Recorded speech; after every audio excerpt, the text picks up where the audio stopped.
Good morning girls. आज अपन इस video में जो जीवन बीमा के बारे में बता रही थी, जो बीमा के बारे में जो मैं बता रही थी आपको कि हम क्या क्या चीज़ें हमने विनियोग में कर सकते हैं। तो अभी अपन ने जीवन बीमा के बारे में पढ़ा था।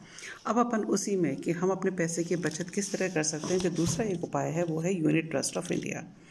यूनिट ट्रस्ट ऑफ इंडिया जनता के धन के विनियोजन का एक अत्यंत ही महत्वपूर्ण और विश्वसनीय साधन है। इस ट्रस्ट में विभिन्न आय वर्ग के लोग, चाहे वे अमीर हो या गरीब, अपनी बचत की राशि का विनियोजन कर लाभ प्राप्त कर सकते हैं।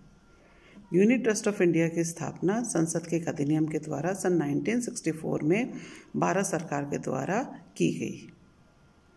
इसमें विनियोजित धन को सरकार विभिन्न उद्योगों, व्यापारों के विकास में लगाती है, जिससे देश का विकास होता है। इस प्रकार और इनसे प्राप्त लाभांश का 90% भाग यूनिट ट्रस्ट ऑफ इंडिया में बांट दिया जाता है, विनियोगकर्ताओं को में बांट दिया जाता है। इस प्रकार इस साधन में विनियोग किया हुआ धन सुरक्षित रहता है, साथ ही विनियोगकर्ता को अधिकतम लाभ होता है। यूनिट ट्रस्ट ऑफ इंडिया के अंतर्गत निम्न योजनाएं आती हैं। पहला, यूनिट योजना। यूनिट ट्रस्ट ऑफ इंडिया के इस योजना में एक यूनिट 10 रुपये के होते हैं। एक व्यक्ति को कम से कम 10 यूनिट खरीदना होता है, मतलब इस योजना में कम से कम 100 रुपये विनियोग करना ज़रूरी है।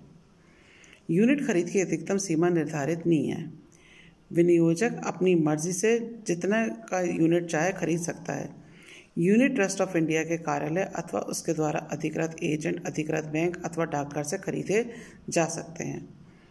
यूनिट्स का हस्तांतरण वर्ष के अंत में वार्षिक लाभ के यूनिट क्रेताओं के बीच प्रति यूनिट की दर से बराबर बांट दिया जाता है। इससे प्राप्त होने वाली एक आय एक निश्चित सीमा तक आयकर से मुक्त रहती है। यूनिट ट्रस्ट का वित्तीय वर्ष 1 जुलाई से प्रारंभ होकर 30 जून को समाप्त हो जाता है। पुनर्योजन योजना। इस योजना का शुभारंभ 1966 में किया गया। इस योजना के अंतर्गत यूनिट धारकों के चाहने पर यूनिट पर 1 वर्ष के बाद मिलने वाले लाभांश को अथवा एक भाग को, जैसे यूनिट धारक की इच्छा है, फिर से यूनिट में पुनर्नियोजित कर दिया जाता है। इस प्रकार प्रत्येक वर्ष यूनिट की संख्या में वृद्धि होती जाती है।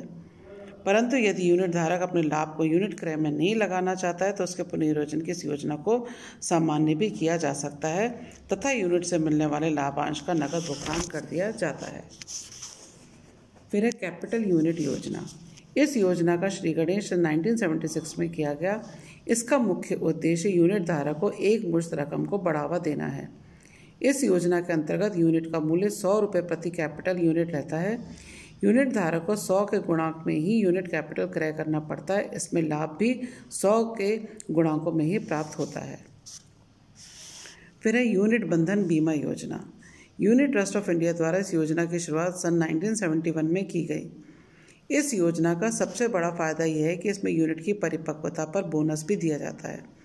यदि यूनिट धारक की असमय ही मृत्यु हो जाती है, आकस्मिक मृत्यु, तो उसको परिवार को एक निश्चित जिसे कहते हैं राशि लाभांश सहित नकद प्राप्त हो जाती है। अथवा यदि परिवार उस यूनिट्स यदि परिवार उसे यूनिट्स के रूप में भी प्राप्त करना चाहता है, मतलब धनराशि नहीं चाहता है, तो भी प्राप्त कर सकता है। उसे यह भी सुविधा दी जाती है। इसमें यूनिट सुरक्षित रहता है तथा आयकर में 15 से 20% तक की छूट मिलती है। यूनिट बंधन बीमा योजना में निश्चित अवधि तक एक निश्चित लक्ष्य के लिए धन 6 माही या वार्षिक किश्तों में जमा कराना पड़ता है। इस प्रकार इस रकम का कुछ भाग समूह बीमा योजना में प्रीमियम के रूप में जमा हो जाता है तथा शेष रकम यूनिट्स के रूप में परिवर्तित कर दी जाती है। वर्ष के अंत में जो लाभांश मिलता है वह भी यूनिट्स में ट्रस्ट के द्वारा विनियोजित कर दिया जाता है। इस प्रकार धन यूनिट के रूप में बढ़ता रहता है, साथ ही बीमा का संरक्षण भी होता रहता है। इस योजना के अंतर्गत कुछ नियम और शर्तें भी हैं जो नियम अनुसार हैं। कोई भी व्यक्ति जिसकी उम्र 18 वर्ष से कम नहीं है परंतु 45 वर्ष से अधिक नहीं हो तो इस योजना में भाग नहीं ले सकता। महिलाएं भी इस योजना का लाभ नहीं उठा सकती बशर्ते वे आत्मनिर्भर हों, नौकरी करती हों अथवा अन्य साधनों से आय अर्जित करती हों। महिला गर्भवती नहीं होनी चाहिए। यह योजना 10 एवं 15 वर्ष के लिए होती है तथा लक्ष्य धन कम से कम 3,500 रुपये एवं अधिकतम सीमा 30,000 रुपये है। यदि 3,000 से अधिक की राशि विनियोग करनी है तो 10 वर्षीय योजना में 1,000 रुपये के गुणांकों में तथा 15 वर्षीय योजना में 1,500 रुपये के गुणांकों में धन का विनियोग करना आवश्यक है। किश्तों का भुगतान 6 माही या वार्षिक करना पड़ता है। नामांकन सुविधा नहीं है। 2 व्यक्ति संयुक्त रूप से मिलकर इस योजना में भाग ले सकते हैं। बीमे का लाभ प्रथम नाम पर ही दिया जाता है। निश्चित अवधि पूरी होने पर ही लक्ष्य राशि लाभांश सहित नकद भुगतान एवं यूनिट्स प्रमाण पत्र के साथ बीमा धारक को दे दी जाती है। तो ये जो यूनिट्स थी, ये यूनिट ट्रस्ट ऑफ इंडिया में, इसमें जो थी यूनिट योजना, पुनर्जीवन योजना, कैपिटल यूनिट योजना और यूनिट बंधन बीमा योजना। अब मैं नेक्स्ट क्लास में आपको जो बची हुई जो योजनाएं हैं वो मैं इसमें यूनिट ट्रस्ट की आपको आगे बताऊंगी।